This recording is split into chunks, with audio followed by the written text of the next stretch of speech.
Hey y'all, welcome back. Good to be with you again. Today I want to take a quick look at a moment from both Star Trek V and Star Trek Strange New Worlds. There's this repeated refrain in Star Trek V and in the Strange New Worlds episode The Serene Squall that Sybok and Spock have not seen each other in decades because Spock was warned to keep away from his unpredictably emotional brother at all costs. And on the one hand, I suppose this makes some sense. Spock was a child balancing competing identities already. Vulcan children, just like human children, must learn to understand their emotions and regulate them in a culturally acceptable way, which does not come naturally to any child. And this is markedly more difficult for Spock because he is the child of two emotional species, being raised in a society which suppresses emotions. But my question is this. Is there anything in the original series that would give broader context or would give us a deeper understanding as to why Spock's parents would have been so worried about Spock being influenced by his brother Sybok?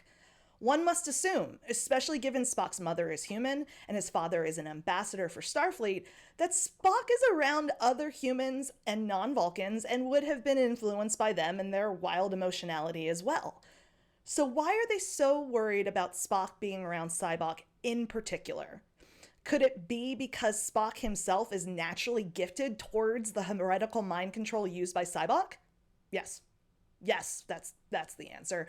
I'm not going to bury the lead on this one. There's this moment in the original series, which, if you retcon Star Trek V on top of it, makes it completely clear why Amanda and Sarek were so worried. The original series' third season episode Requiem for Methuselah sets this stage. In the episode, the Enterprise's crew is about to get wiped out by Rigelian fever. Their solution is to go to an uninhabited planet to collect Ritalin, a rare element that will cure the fever. When they arrive, they find an ancient immortal being named Flint, who has the best collection of art, music, and tchotchkes ever, which we will come to find out are actually pieces created by him. Y'all, I could do an entire episode on Requiem for Methuselah. I mean, religion is baked right into the title of the episode.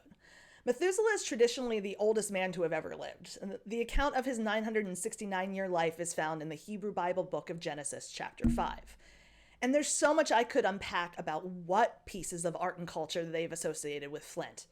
From the works of Brahms and Da Vinci to a copy of the Gutenberg Bible, but I'm going to skip all of that today and talk about the consequences of the love story of the episode. When Kirk, Spock, and McCoy arrive on the planet, they are surprised to meet Flint, as they had believed the planet to be uninhabited. They also meet Reyna, who we come to find out is quite literally the perfect woman.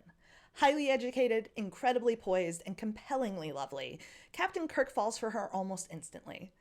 Spock begins to suspect that something is amiss with her, pretty much because she's just too perfect, and his concerns are justified when they discover that Reyna is one of a line of fully human-presenting androids. Reyna has lived her entire life with Flint and has never been in romantic love. Through the course of the episode, Reyna develops strong romantic feelings for Kirk, which overwhelm her programming. Torn between her newly found feelings of romantic love for Kirk and her platonic love for Flint, her creator, her programming glitches and she dies. There are so many episodes where Kirk falls in love with the woman of the week, but this is one of the few times that I actually buy it. And it's mostly because of how her death affects him. He is crushed by losing her. You know, he's only known her for a few minutes, but at this point in the episode, this is the most down I think we ever see Kirk in the original series. In the final scene of the episode, Kirk is in his quarters with Spock and McCoy there to make sure he's okay. Kirk remarks that he wishes he could forget her before slipping into sleep. McCoy too makes the same statement to Spock, that he wishes that the captain could forget Reyna. McCoy exits Kirk's quarters and Spock and Kirk are left alone. Now Kirk is there asleep, his head on the table. Spock walks up to him and, without seeking permission of any kind, without invoking the my mind to your mind, my thoughts to your thoughts mantra, Spock initiates a mind meld and purges Reyna from Kirk's memory. He places his hand in the traditional position on Kirk's face and whispers, "Forget." And then the episode ends abruptly. And because Star Trek during this period was episodic and every new episode basically began with a new story, we never know if the meld stuck. We don't know if Kirk has any memories of this. We don't know if the absence of memory is felt in some way. All we're left with is the action, no discussion, and no consequences. It's hard to say if Spock did what he thought was necessary for the Enterprise and its crew. Maybe Spock thought that this was the only way that Kirk could return as a fully effective captain. Maybe Spock himself would have been overwhelmed by these emotions, so he projected that need onto Kirk. But Kirk is human.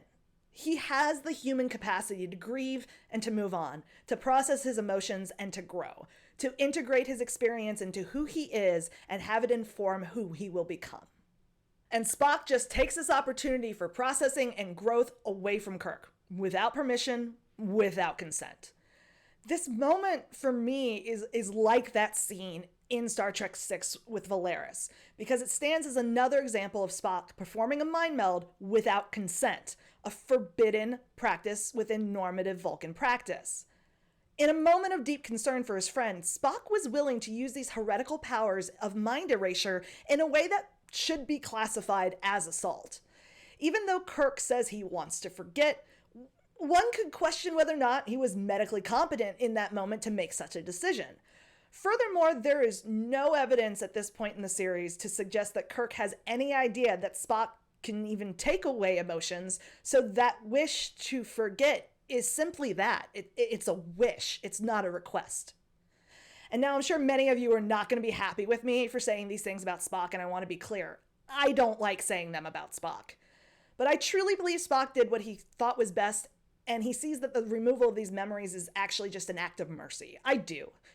I really do believe that, because Spock is not violent by nature. He's an ambassador, but for crying out loud. But regardless of his reason, he uses heretical practices that are forbidden for a very good reason. And you know what? Dollars to donuts, you cannot convince me that Kirk would actually have wanted this memory of Raina to be taken away. This is Captain James T. I need my pain, Kirk. And yeah, I might be retconning that a little bit, given Kirk says the I need my pain line in Star Trek V, but we do know that Kirk has never been one to try to get rid of pain. Far from it. He holds on to it. It drives him. It motivates him. The death of his son fuels him for several movies. Hell, Kirk loses his wife and unborn baby in the Paradise Syndrome, and basically just shrugs it off and goes back to work the next day like, no worries. Jim Kirk would not be okay with Spock removing this memory, or any memory, and that is what makes this scene so painful to watch. Kirk does say in the episode he wishes to forget, but this is in the immediate aftermath of Raina's death. He's still in shock. We've all said such things in horribly sad moments of our lives, but with distance, most of us, I think, would want to keep the memories. Kirk doesn't just lose the painful feelings when Spock removes the memory. He forgets the love, the joy, the excitement, all the feelings that stay with us long after the sharpness of the pain subsides. Spock thought he was doing the right thing, I'm sure, but you can't convince me that Spock made the right choice here. This is part of the challenge of Spock. He is too powerful sometimes. His parents recognized it, that when push comes to shove, Spock does wildly unpredictable things when confronted with emotional crises. So we can take this incident and the incident with Valeris in Star Trek VI and really start to see that Spock's parents may have really been onto something. What do you think? Were Spock's parents right to keep Spock and Sybok away from each other? Can you think of any other examples where Spock overstepped with his innate powers? Do y'all want me to do a full video on Requiem for Methuselah? Because that actually sounds really fun. I'm strongly considering doing that. Leave me a comment. Let me know what you're thinking, and I just might respond to that comment in my upcoming office hours video. Thank you so much for joining me today down a long road. I hope you enjoyed getting from there to here with me. Be well, y'all. Live long and prosper, and don't hang out with Sybok. He's bad news.